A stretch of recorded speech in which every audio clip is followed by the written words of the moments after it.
Life is hard. I bought a new pair of shoes the other day, walked outside into the rain, and ended up stepping into some mud. Now they're ruined, and I'm bitter. But then I took a step back. Not literally, of course, but I really thought about it. And I came to the conclusion that nothing in life really matters. Here's why. The Earth has been around for 4.5 billion years. One day, humans became a thing, and we became conscious. This world seemed perfect for us. It wasn't scorching hot, it wasn't deathly cold. We fit right in the middle. The gravity on Earth was perfect. It allowed us to move and run and catch animals that conveniently existed for us humans to eat. There was water to drink, there was oxygen to breathe. It's as if we were put here for a reason. We began creating things. We began working together as a species, building empires, covering the planet, and fighting each other for whatever reason. Fast forward a couple million years, and here we are today. Computers, rockets, Elon Musk, they're all here. Somewhere along the line, we also, in a way, created something out of nothing. It's called time. We've laid out definitions of time, seconds, minutes, hours, years, but it doesn't really matter. We made those for our own use. Time is nothing more than a way to measure the passing of events. But we've only really set up these units of time based off of ourselves. A day is how long it takes the Earth to spin around once. A month is about how long it takes the Moon to orbit the Earth, and also spin around once. A year is how long it takes the Earth to orbit the Sun once. You get about 78 Earth revolutions around the Sun in this journey called life. As poetic as that sounds, there's not much scale to these things once we pass a human lifetime. Sure, we can judge how long 1,000, or maybe even 10,000 years are. But after that, the timescales of things are just too much for our brains to handle. As much as you think you understand the 13.8 billion year lifespan of the universe, you really can't put that into an imaginable scale. On the scale of a human life, the universe is unbelievably old. But in terms of the universe's lifespan, pretty much nothing has happened yet. It's barely even started. We can make predictions about the next hundreds of trillions of years of the universe's life. We can figure out how and when our sun is going to blow up. We can figure out when our galaxy is going to collide with another. We can come up with theories that describe why the universe we've been put into is expanding faster than anything else physically possible. But yet, we have zero idea what happened in the fraction of a second between when there was nothing and when there was something. For some reason, as far as we can tell, we're the only conscious beings to have ever existed. But we don't even know what being conscious is. We developed consciousness only to be aware of the fact that nothing else is. We've grown so aware of our surroundings that the smarter we get, the smaller we become. As this thing we call time goes on, we begin to realize things. Things that prove that the universe probably wasn't made just for us. You were most likely born in a hospital. If not, props to you for making it this far. Back then, you were your parents' entire world for a small time, which is cute, but you aren't everything. 360,000 people are born each day. Of all of those people with the same birthday, some are gonna do big things and change the world. Others are just gonna die. That just happens. But Earth is just one planet. In our solar system, there's 8. Or 9 of those.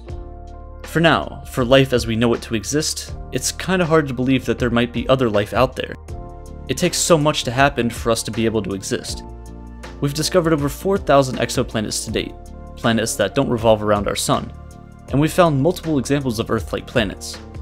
Roughly the same shape, size, temperature, but yet, there's nothing there from what we can tell.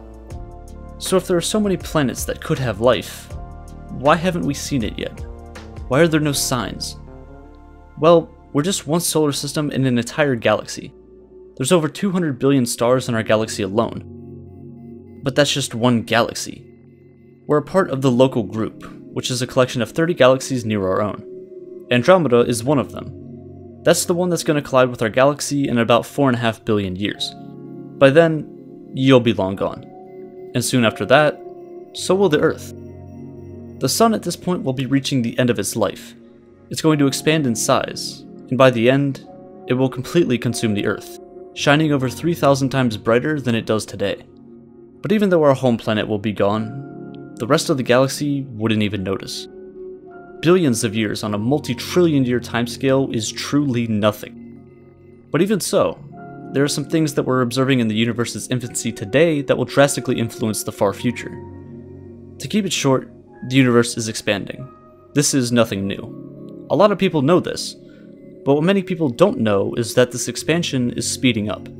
Now, we don't know why, but we have an idea of what's causing it. Dark energy. I made an entire video about this, so go watch that after. This dark energy is stretching the fabric of space-time. We don't know what it's made from. We know it's there, we observe its results, but we don't know exactly what it is, or what it's going to do. Dark energy, at least according to our current calculations, will eventually stretch the space-time between galaxies faster than the speed of light. The light emitting from our neighboring galaxies will travel towards us at the fastest speed possible, but even this won't be enough. The light will never reach us because the space between it is stretching faster than the light that is traveling through it. It will spread the universe so thin with galaxies that when we look out to observe what's around us, we won't see anything. We're going to end up all alone, confined to whatever galaxy we end up in. But in the end, even our galaxy will start to go dark. The fate of the sun is the same as it is for all stars in the universe. Eventually, trillions of years down the road, these lights in the sky are going to begin turning off, one by one by one. Without any new stars to keep things running, the universe is going to get a bit colder. Depending on their size, these dying stars begin to turn into white dwarfs or neutron stars, providing the last glimmers of light in a cold and dark universe. This is the very last hope for any surviving life forms in the universe. But eventually, trillions of more years after the last stars like our sun die, even these white dwarfs will begin to dim out. Some of these neutron stars roaming throughout the universe may collide by chance, resulting in the brightest known events in the entire universe: supernovae.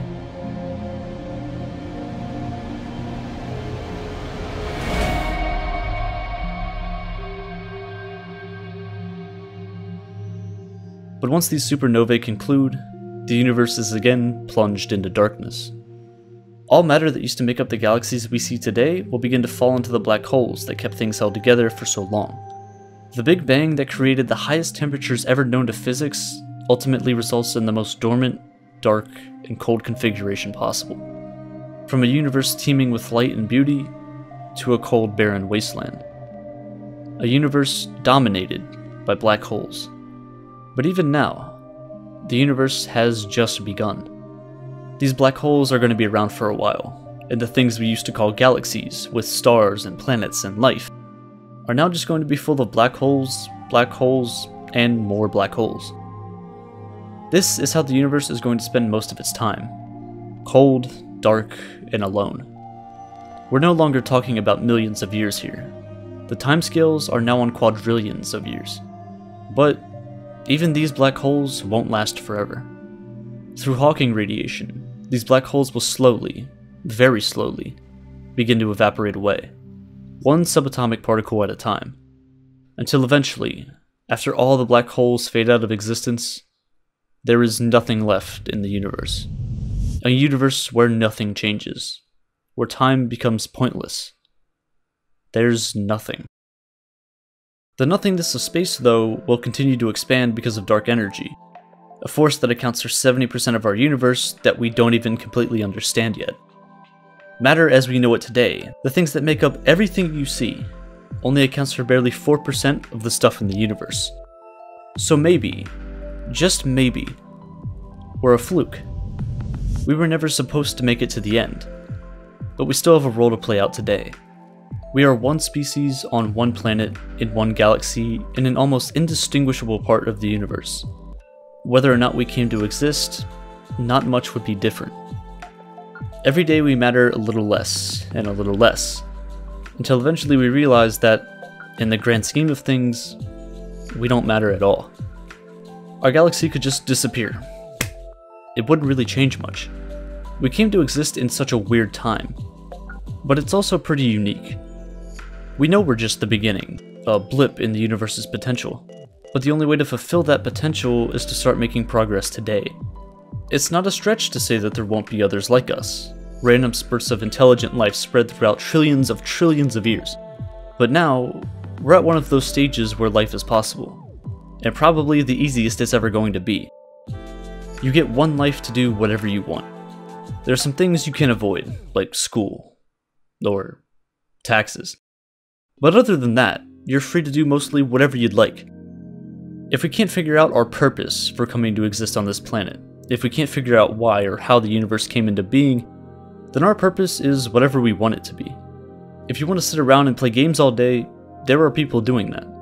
If you want to build a multi-billion-dollar company that's going to help propel humanity to other worlds, there are people doing that as well.